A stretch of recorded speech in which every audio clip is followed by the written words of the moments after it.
Thank you for joining Wars of the Rosies, and this is Open Waters by Florence Clarke, FRC, an article from Rosicrucian Digest, Volume 20, Number 12, January 1943. Open Waters by Florence Clarke, FRC.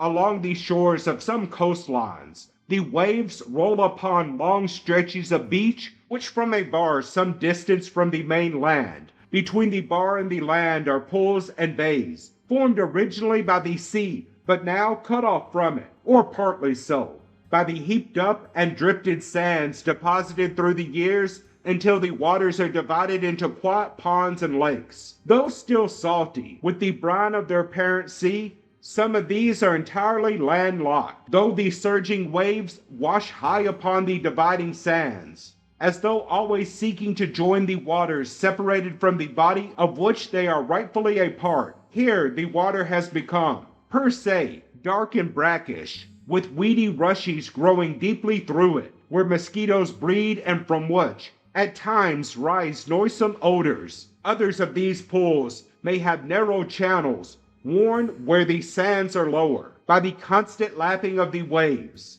where the sea water runs in clean and clear, and keeps the water within from getting sluggish and stagnant, and where the reeds and rushes do not so steadily grow. Always, though the winds may drift the sands higher, the sea keeps at its constant task of rolling up and washing away, or beating and surging higher and higher until it pours over the dunes into a quiet pool and freshens and regenerates it. In some places where the storms have lashed the waves higher and more furious, within and without, they have broken over along most of the length of the dividing bar and left a wide inlet and outlet through which the ocean waters flow continuously and the tides rise and fall. This may well present a picture of the great sea of universal mind, from which each individual mind was formed and of whose nature it still partakes. Though more or less contaminated or polluted and filled with rank growths, the individual mind has become, too often, almost separated from its great source, and a bar deposited through the ages rises between them. But always the ocean waters are there, just alongside, waiting and surging to find their entrance to form a union, so that all may be one again. Sometimes the steady lapping of the waves of the separated water from day to day, the daily duties and devotions long practiced in accord with good thoughts and impulses, will wear away the dividing sands. And sometimes only a great storm, an emotional disturbance, bringing sorrow and suffering, can cause the upheaval of the waters which will open up the channel.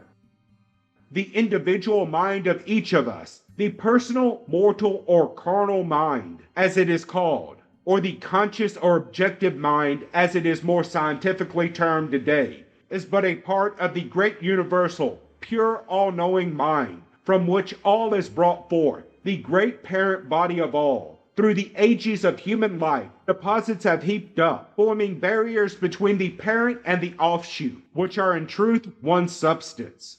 But always the great ocean of spirit is there, waiting and working to wear away the barrier and make the union. And as always, in the human life, there is the urge of the waters within, or the separated mind, to find the channel to their great source and merge with it.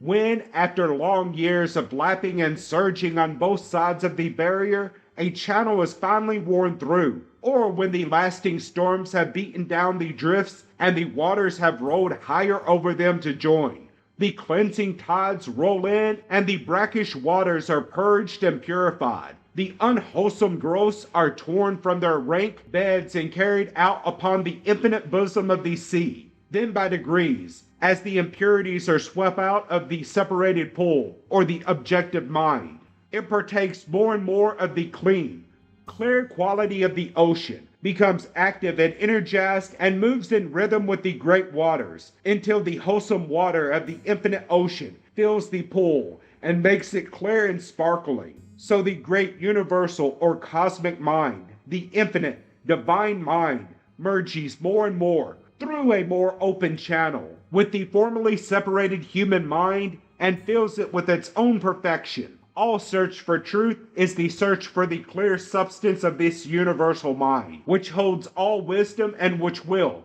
by its very nature, roll into and merge with the individual mind when the channel is opened. For the waters knew their own. It is not necessary that it be left to time alone, or the processes of evolution, to wear away the accumulated deposits which block the channel. A constant searching and seeking of the shut-in waters from the inside will help to wear an opening which will hasten the union, and always the infinite sea is waiting and acting towards this end. Then how wonderful is the effect when the waters or the minds are merged. Then the little pool, open to the sea, is flooded constantly with the life-energized waters and becomes clear, rippling and sparkling, responsive to the clear skies and the stirring breezes.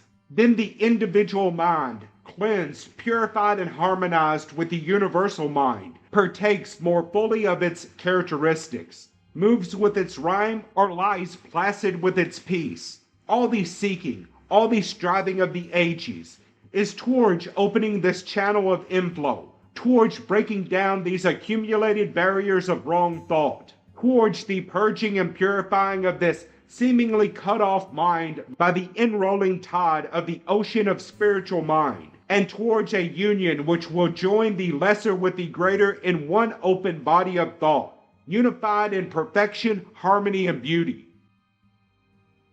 Thank you for watching, and please don't forget to share, like, subscribe, and comment. And if you can, please consider donating to Wars of the Rosies. Links to PayPal and Patreon are in the description. Thank you so very much.